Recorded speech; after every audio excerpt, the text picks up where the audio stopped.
और दोस्तों स्वागत है आपका अपने चैनल पर। इस वक्त की बेहद बड़ी खबर के साथ आपके सामने मौजूद है, जहां पर बताएंगे कि केंद्र सरकार के खिलाफ बिगुल फूंकते हुए किसानों ने महापंचायत बुलाई और एक बड़ा फैसला लिया है। इसी के साथ में आपको बताएंगे कि हरियाणा के अंदर भी किसानों का बड़ा प्रदर्शन, मोदी सरकार के खिलाफ खोला मोर्चा। और इसी के साथ में बिहार से जुड़ी हुई एक एक अपडेट आप तक पहुंचाएंगे दोस्तों। लेकिन उससे पहले अगर आप भी मानते हैं कि बिहार के अंदर एक बड़ा परिवर्तन होने जा रहा है तो आप इस वीडियो को लाइक करिए, लाल बटन दबाकर चैनल को सब्सक्राइब करिए, घंटी को दबाइए और दोस्तों कमेंट बॉक्स में लिखकर जरूर बताइए कि किस पार्टी को कितनी सीटें बिहार के चुनाव के अंदर मिल रही है। चलते हैं पहली और बड़ी खबर की तरफ, जहां पर राजस्थान के कोटा शहर के अंदर गुरुवार को केंद्र सरकार के खिलाफ किसान महापंचायत का बिगुल फूंकने को लेकर बड़ी जानकारी सामने आ रही है। जहां पर राजस्थान प्रदेश में किसान जागरण यात्रा 2020 के तहत किसानों की विभिन्न समस्याओं के समाधान को लेकर बड़े आंदोलन की हुंकार भरी गई है। जहां पर 20 सितंबर को पूरे राजस्थान राज्य के अंदर किसान अपना हक मांगने के लिए केंद्र सरकार के खिलाफ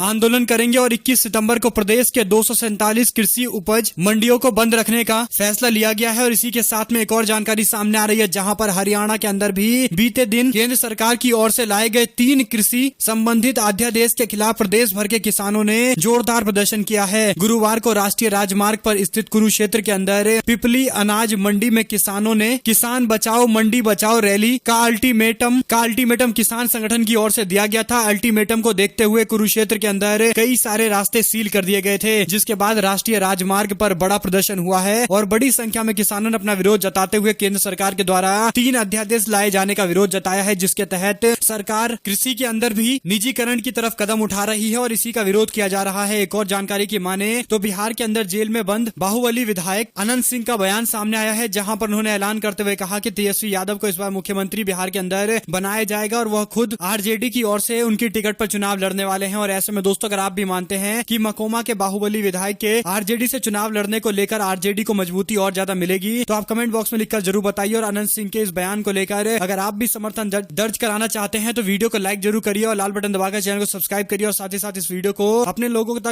तक शेयर जरूर करिएगा। एक और जानकारी सामने आ रही है, जहां पर बिहार चुनाव से पहले रघुवंश बाबू ने दिया इस्तीफा, तो आरजेडी के सुप्रीमो लालू प्रसाद यादव का भी बयान सामने आया है। दरअसल दोस्तों रघुवंश प्रसाद जो तकरीबन 32 साल से आरजेडी में थे, उनकी ओर से इस्तीफे की खबर सामने आ रही थी, जिसको लेकर अब ये समाचार है, जहां पर लालू प्रसाद यादव ने गुरुवार को न्यायिक हिरासत से रघुवंश प्रसाद को लेकर बयान देते हुए कहा कि आपके द्वारा कथित तौर पर लिखी गई एक चिट्ठी मीडिया के अंदर चलाई जा रही है, मुझे तो विश्वास नहीं होता। इसी के साथ उन्होंने शुभकामनाएं जताते हुए उनके सेहत को लेकर भी कहा है कि वह जल्द ठीक होकर वापस लौटे, इसकी हम शुभकामनाएं उनको देते हैं। और साथ ही साथ में आरजेडी के सुप्रीमो ने कहा कि 4 दशक में हमने हर राजनीतिक, सामाजिक और यहाँ तक कि पारिवारिक मामलों को लेकर मिल बैठकर विचार किया है और आप जल्दी स्वस्थ हो जाइए, फिर बैठकर बात करेंगे। इसी के साथ में उन्होंने कहा कि आप कहीं नहीं जा रहे, समझ लीजिए। यानी दोस्तों आरजेडी के दिग्गज नेता को लेकर ये बड़ी जानकारी सामने आ रही है, जहां पर खुद लालू प्रसाद यादव ने उनको मनाने की कोशिश की है। अब देखना होगा कि रघुवंश प्रसाद इस पूरे मामले को लेकर क्या कुछ बयान देते हैं। और एक और अपडेट है, जहां पर बिहार चुनाव को लेकर महागठबंधन के नेता सीट बंटवारे के मामले को लेकर अंतिम रूप में सीट बंटवारे को फिक्स करने के लिए दिल्ली पहुंचने वाले हैं, जहां पर 4 से 5 दिनों तक सभी नेताओं के बीच में चर्चा की जाएगी और सीट बंटवारे का अंतिम फॉर्मूला सबके सामने दिया जाएगा। हम आपको बता दें कि ऐसा अंदेशा जताया जा रहा है कि 20 तारीख से पहले सीट बंटवारे का ऐलान महागठबंधन के अंदर कर दिया जाएगा। एक और अपडेट की माने तो राज्यसभा के उपसभापति के चुनाव को लेकर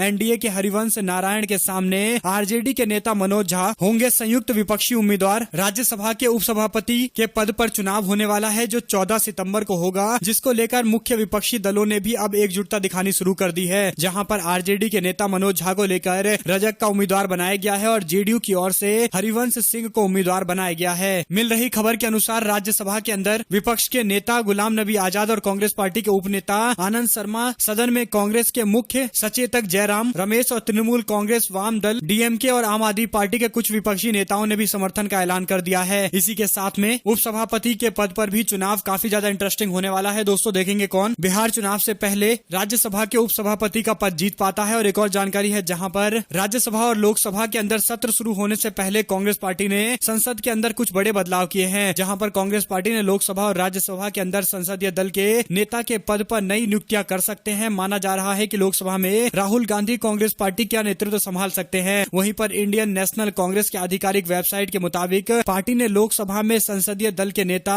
अधीर रंजन चौधरी को पश्चिम बंगाल का अध्यक्ष बनाया है। पश्चिम बंगाल में अगले साल के विधानसभा चुनाव होने जा रहे हैं। ऐसे में माना जा रहा है कि उनसे लोकसभा में संसदीय दल दल के नेता का पद भी लिया जा सकता है और अब ये पद राहुल गांधी को दिया जा सकता है। साथ ही साथ राज्यसभा में भी कुछ बदलाव हो सकते हैं। कांग्रेस पार्टी राज्यसभा में भी बदलाव करते हुए गुलाम नबी आजाद के बाद मल्लिकार्जुन खड़गे को नेता विपक्ष बना सकती है, क्योंकि उनका कार्यकाल फरवरी में समाप्त हो रहा है और ऐसे में कुछ संगठन के अंदर भी बड़े बदलाव होने वाले हैं। एक और जानकारी की माने तो राहुल गांधी के निशाने पर मोदी सरकार। कांग्रेस के नेता बोले, कहा 12 करोड़ रोजगार देने थे, 14 करोड़ छीन लिए। कांग्रेस पार्टी के पूर्व अध्यक्ष राहुल गांधी ने गुरुवार को प्रधानमंत्री नरेंद्र मोदी को लेकर टिप्पणी करते हुए कहा कि प्रधानमंत्री नरेंद्र मोदी सिर्फ अपने चंद मित्रों की सुनते हैं, उनका विकास करते हैं। उन्होंने कहा कि आज देश के अंदर युवा मोदी से अपने हक का, रोजगार और उज्जवल भविष्य की मांग कर रहे हैं, पर प्रधानमंत्री चुप है। युवाओं की समस्या को अनदेखा किया जा रहा है। राहुल गांधी ने अन्य ट्वीट में कहा कि केंद्र सरकार की नीतियों के कारण करोड़ों लोग बेरोजगार हो गए हैं और जीडीपी ऐतिहासिक गिरावट पर आ गई है। कुल मिलाकर प्रधानमंत्री के कार्यकाल के दौरान न तो देश की अर्थव्यवस्था ठीक है और न ही रोजगार का कोई समाधान किया जा रहा है। इसी के साथ में उन्होंने कहा कि कांग्रेस पार्टी एक स्कीम चलाने वाली है, जिसके तहत स्पीक अप फॉर जॉब्स नाम की इस मुहिम में ज्यादा से ज्यादा लोगों को जुड़ने का अपील भी करते हुए वो दिखाई दे रहे हैं। एक और जानकारी की माने तो बिहार चुनाव को लेकर आरएलएसपी, वीआईपी, आरजेडी ने की सीटों की मांग। लालू यादव बोले, पहले दिखाओ। पहलवान तेजस्वी यादव अभी चुप हैं इस पूरे मामले को लेकर। दरअसल आरजेडी के सुप्रीमो का मानना है कि बिहार चुनाव के अंदर कई सारी सीटों पर ऐसे मुकाबले होने वाले हैं जहां पर पार्टी मायने नहीं रखेगी बल्कि उम्मीदवार मायने रखेगा और इसीलिए आरजेडी अपनी तरफ से बाहुबली या यूं कहिए लोकप्रिय उम्मीदवारों को चुनाव लड़वाना चाहते हैं और इसीलिए लालू प्रसाद यादव ने स्पष्ट तौर पर सभी पार्टियों से कहा है कि वह अपने उम्मीदवार दिखाए, उसके हिसाब से आगे का फैसला लिया जाएगा। यह सीधा इंडिकेशन सभी महागठबंधन की पार्टियों को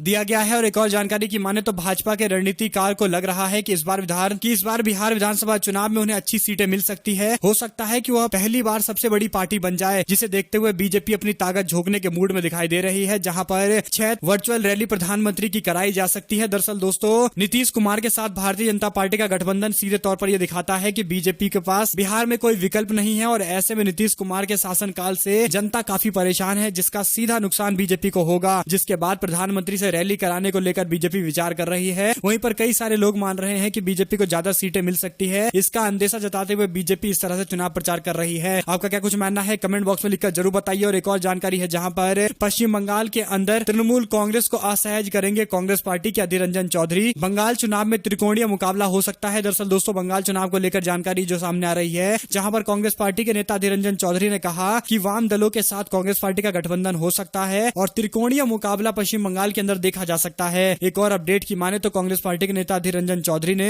रिया का समर्थन करते हुए बोला कि एनडीपीएस कानून के तहत गिरफ्तार किया गया है, जो पूरी तरह से बेतुका है। पहले जिस एंगल पर जांच किया जा रहा था, अब उसके अलग ड्रग्स के मामले को लेकर जांच हो रहा है, यानी लोगों को धोखा दिया जा रहा है, गुमराह किया जा रहा है। जिसके बाद उन्होंने कुछ सवाल खड़े किए हैं, जिसका जवाब मोदी सरकार से भी उन्होंने मांगा है। और एक और जानकारी की माने तो अमेरिकी चुनाव के अंदर भारतीय जनता पार्टी के प्रतीक चिन्हों का इस्तेमाल करके रिपब्लिक पार्टी यानी डोनाल्ड ट्रंप की पार्टी अपने नेता के लिए वोट मांग रही है, जिसको लेकर भारतीय जनता पार्टी आखिरकार जागी है और अपने सदस्यों से कहा है कि बीजेपी के सिंबल का इस्तेमाल करके किसी के लिए भी प्रचार प्रसार ना करे। दरअसल अमेरिका के अंदर चुनाव हो रहे हैं, जहां पर एक और डोनाल्ड ट्रंप है और दूसरी तरफ रिपब्लिक पार्टी ने ट्रंप पर भरोसा जताया है। वहीं पर उनके सामने उनके प्रतिद्वंदी हैं डेमोक्रेटिक पार्टी के जॉय बाइडेन। दोनों के बीच में सीधा मुकाबला है, जिसमें डोनाल्ड ट्रंप जो कुछ दिनों पहले भारत आए थे, नमस्ते ट्रंप कार्यक्रम किया था, जिसका वीडियो सोशल मीडिया पर डालकर अपना चुनाव प्रचार प्रसार डोनाल्ड ट्रंप कर रहे हैं और कह रहे हैं कि भारत का समर्थन उनको मिला हुआ है, जिससे अगर डोनाल्ड ट्रंप अमेरिका के अंदर चुनाव हार जाते हैं तो भारत अमेरिका के संबंधों में काफी ज्यादा